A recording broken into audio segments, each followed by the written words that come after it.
Bismillahirrahmanirrahim. Assalamualaikum warahmatullahi wabarakatuh. Waalaikumsalam warahmatullahi wabarakatuh. Dan selamat pagi. Pagi. Salam sejahtera untuk kita semua.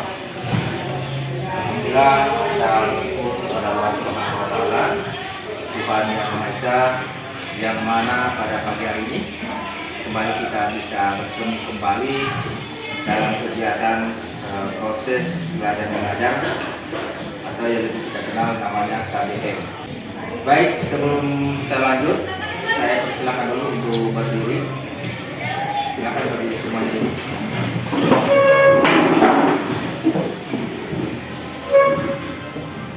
Kalau ada kertas, tolong diambil bang.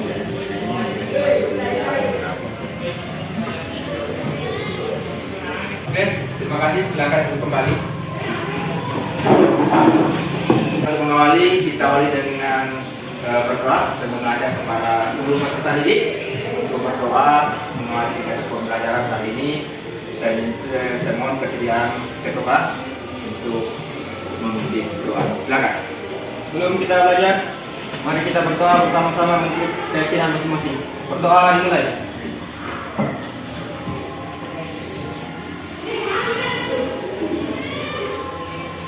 Doa selesai. Ya, ada yang sakit? Dapat? Belum ya?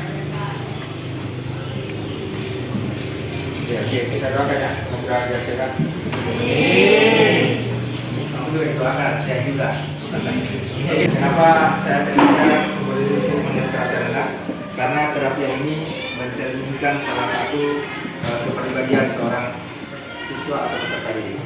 Kalau rapi dilihat, guru senang melihatnya. Tapi kalau tidak rapi, aduh, gurunya juga agak malas-malas melihat siswa tersebut karena pakaiannya kurang rapi. Tapi kalau rapi, guru juga tambah sempat sama dia. Sebelum saya masuk ke tujuan pembelajaran, jadi saya ingin review materi sebelumnya atau pertemuan yang sudah pernah kita lakukan pertemuan lalu, yaitu masih kaitannya dengan tentang masalah teks editorial. Pertanyaan saya untuk perbedaan fakta dan opini, ini sudah pernah dibahas di pertemuan-pertemuan sebelumnya. Oke, ada yang bisa menjawab? Apa itu fakta dan opini? Silakan.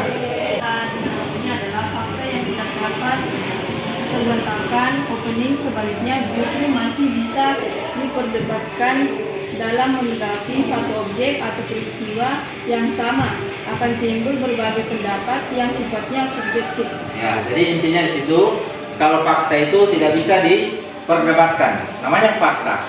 Ya. Sementara kalau opini masih boleh diperdebatkan atau diperbantahkan karena pendapat seseorang. Itu hanya pertemuan atau sudah pernah kita bahas. Baik, ini kita bahas juga pembelajaran kita. Ya, topik materi kita yaitu tentang merancang teks editorial. Namun sebelumnya kita lihat dulu tujuannya.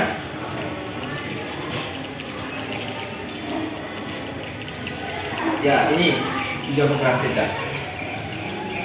Jadi tujuan pembelajaran kita ini ada dua. Pertama, mendesain kerangka teks editorial dengan memperhatikan struktur dan kaidah kebangsaan dengan tepat.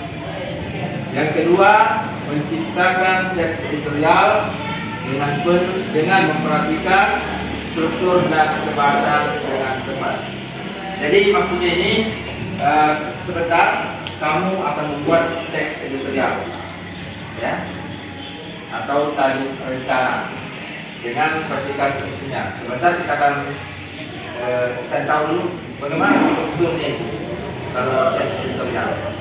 Tahu dulu kalau kita tahu strukturnya pasti susah membuatnya. Seperti itu. Baik, sebelum saya jelaskan bagaimana struktur teks editorial itu. Jadi kita ini menggunakan model pembelajaran Project Based Learning atau PJBL. Project itu berarti ada sesuatu yang kita mau ciptakan. Apa yang kita mau ciptakan? itu berita tadi atau tes editorial kalau sudah jadi kamu buat, berarti itulah proyeknya. Apa yang bisa menjawab? Kalau struktur editorial itu terdiri apa saja?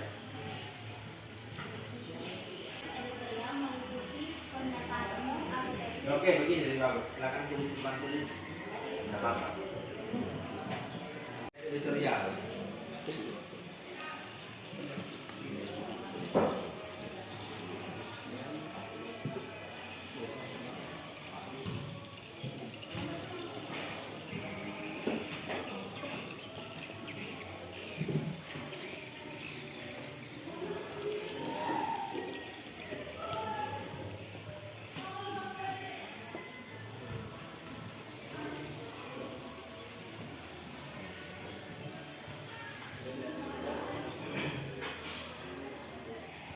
Ini apa ini? Ada nggak tertulis ini? Nah, itu maksud saya. Ya kan? Berarti di sini harus tambahkan lagi kata tesis atau pernyataan umum atau apa lagi? Pernyataan pendapat. Ini ada tulis. Sekarang lagi dengan saya, di mana kita temukan nanti tiga ini di sebuah teks. Kalau saya kasih contoh, ya, ada situ banyak contoh teks. Nah, ini, ada dari dipakai ini. Ada. Di mana ditemukan ini dan ini dan ini? Kalau di sebuah teks editorial. Kalau pernyataanmu di mana? Di paragraf awal. Terus kalau di argumentasi ditemukan di mana? Di pertengahan paragraf atau paragraf selanjutnya. Paragraf kedua, ketiga, dan seterusnya.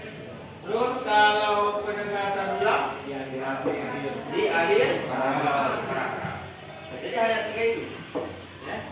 Sama dengan kalau orang berpidato, ya, kalau kita dari kelas 2 dan berpidato, itu ada tiga juga. Ada pembukaan, isi, dan penutup. Baik, lanjut. Ini strukturnya. Terus ada di kata-kata tujuannya bahwa struktur dan kaidah kebahasaan. Kalau kaidah kebahasaan ada apa saja? Ada yang bisa menjawab? Laki-laki lagi kalau bisa. Masuk? Bisa masuk? Sini.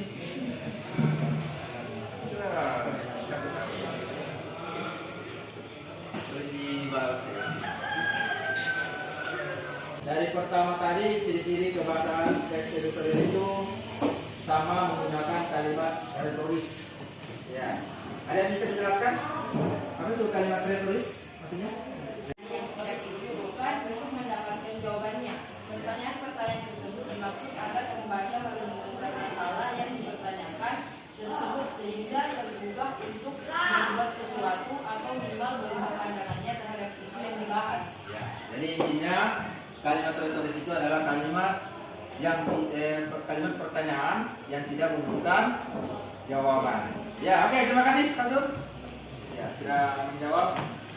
Jadi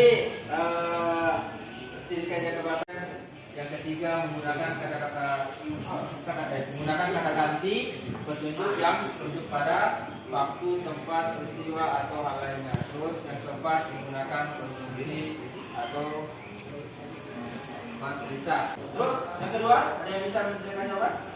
Apa itu kata-kata populer maksudnya? Kata-kata populer merupakan suatu bagian yang mudah bagi khalayak untuk mencernanya. Tujuannya agar pembaca tetap merasa rileks meskipun membaca masalah yang serius dipenuhi dengan tatapan yang dalam. Dan saya jelaskan di sini, maksudnya yang menggunakan kata ganti petunjuk, merujuk itu bagaimana itu? Waktu, tempat.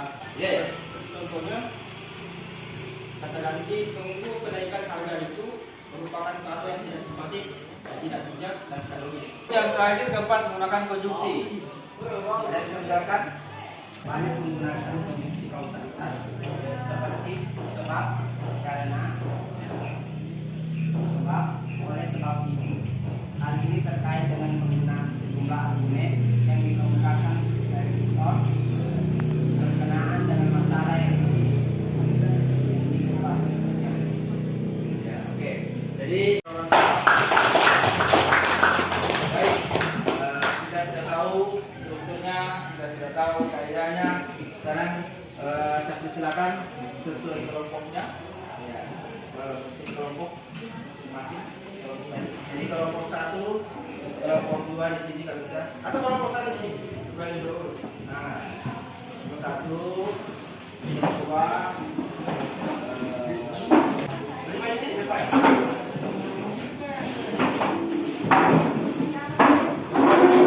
Sekarang saya bagi dulu PKPD-nya, saya jelaskan.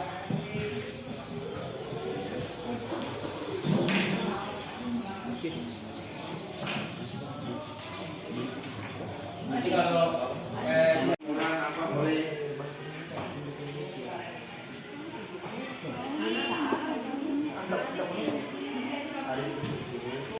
kalau dia 3 berarti pas di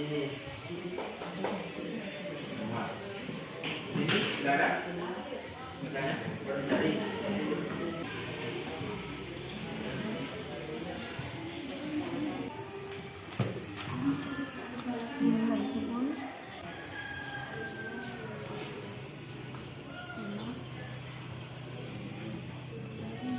Terutama di Dengan kelompok 1. Ya, silakan kelompok 1 untuk tampil ke depan membacakan teks editorialnya. Wassalamualaikum warahmatullahi wabarakatuh. Waalaikumsalam warahmatullahi wabarakatuh. Saya perwakilan dari kelompok 1 akan memaparkan sebuah berita yang bertema prevalensi penyakit ini di Indonesia mencapai 31,5%.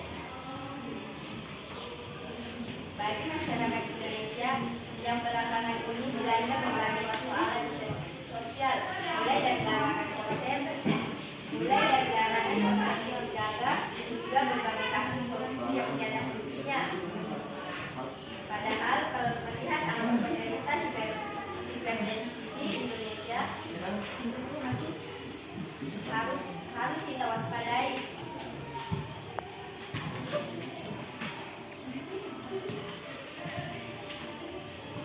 Harus kita waspadai dan sangkai penuh.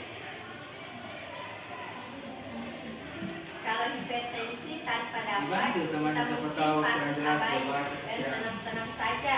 Himbauan ini harus pula dibarengi dengan berbagai kampanye dan penyuluhan untuk berbagai pengetahuan tentang kesehatan. Dengan demikian, kampanye dan penyuluhan seperti yang dilakukan Perhimpunan Hipertensi Indonesia ini harus dihargai, mengingat resiko dan kerugian yang ditimbulkan penyakit ini sangat besar. Itu tadi paparan berita dari saya. Assalamualaikum warahmatullahi wabarakatuh. Baik, kita beri nafas dulu untuk ada yang mau bertanya dari dia? Apa yang dipaparkan oleh kelompok 1 tentang berita yang dibacakan tadi? Apakah sudah bisa termuat dari 3 struktur ini dari beritanya tadi? Ya, bagi masyarakat Indonesia yang belakangan ini dilanda berbagai persoalan sosial, mulai dari larangan konser negara hingga berbagai kasus korupsi yang tidak hentinya. Silakan kelompok 2. Ada? Bisa dikasih dia? Oh, itu. Ya, berarti ada di buku sudah. Berarti kita dilihat sendiri ya. Seperti itu. Selanjutnya kalau itu kita masuk ke terakhir, yaitu membuat kesimpulan rangkuman untuk materi kita hari ini. Dari pertama tadi materi kita, terus apa yang sudah saya jelaskan tadi sampai yang kita tulis, ya, kita buat ke dalam satu kesimpulan. Ya. Kesimpulan materi kita hari ini. Apa yang kita bahas sesuai topiknya yaitu merancang teks editorial. Satu sudah menyampaikan hasil kesimpulan atau rangkuman materi kita pada pagi hari ini. Silakan.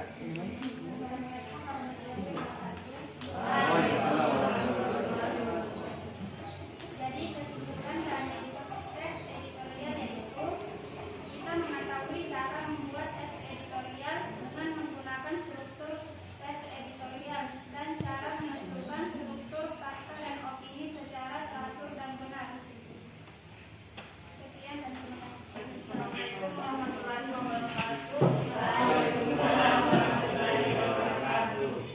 Jadi saya perwakilan dari kelompok 2, saya akan menyampaikan kesimpulan dari pembelajaran hari ini. Jadi kesimpulan dalam pembelajaran hari ini, kami sudah mampu mengenali apa itu teks editorial serta ciri-ciri struktur teks editorial dan kaidah kebahasaan yang digunakan dalam teks tersebut. Serta kami dapat juga membuat teks editorial. Yang bisa kami simpulkan dari materi hari ini yaitu mengenal pengertian teks editorial dan membuat teks editorial menggunakan struktur dan kaidah kebahasaan teks editorial tersebut dan membacakan teks editorial masing-masing. Dari bahasanya mana? Contoh yang mengatakan bahwa hari ini kita dapat materi tentang struktur teks editorial. Hanya sebatas sampai itu, ya kan? Harusnya disebutkan. Ini ternyata di bawah tulis dihapus, disebutkan. Jadi kita dapat tentang struktur teks editorial ada 3. Itu yang kita tulis. Cuma langsung berkesannya. Ada tulis lengkap itu. Ada itu. Makanya itu yang akan disempurnakan. Terus yang berikut kaidah kebahasaan juga tidak disebutkan ini, hanya dibilang kaidah kebahasaannya. Artinya itu namanya rangkuman, semua ditulis lagi. Ya, jadi intinya materi kita hari ini itu membahas masalah tentang struktur kaidah struktur teks editorial, kemudian ciri kebahasan teks editorial dan bagaimana membuat teks editorial. Dan Anda sudah lakukan membuatnya, ya, mengutip dari sebuah Google, ada juga dari koran katanya tadi, ya. Mudah-mudahan ke depan nanti tidak lagi mengutip, ya, maksudnya bisa betul membuat sendiri. Nah, itu dari bagian yang kita buat sendiri, bertanya betul apa ya, dilihat langsung. Contohnya misalnya kejadian tsunami kemarin di Palu, kalau seandainya ada di sana Anda dan Anda bisa lihat dan Anda susun dalam sebuah teks editorial itu sebenarnya. Oke? Sampai di sini ada pertanyaan? Tidak ada? Ya, kalau tidak ada, sebut materi berikutnya. Pertemuan berikut. Ya. Ya. Itu kita akan membahas tentang masalah ini. Bab 4 menikmati novel. Itu ada di topiknya halaman berapa? Halaman 9. Kita menikmati novel karena materi editorial kita anggap sudah selesai. Kita mengajak ke kelas untuk memimpin doa menutup kegiatan belajar kita pada pagi hari. Silakan ke kelas. Untuk menutup kegiatan pada siang hari ini, mari kita berdoa menurut keyakinan masing-masing. Berdoa dimulai. Doa selesai. Untuk kegiatan kita pada pagi hari dengan ucapan Alhamdulillahirrahmanirrahim. Assalamualaikum warahmatullahi wabarakatuh.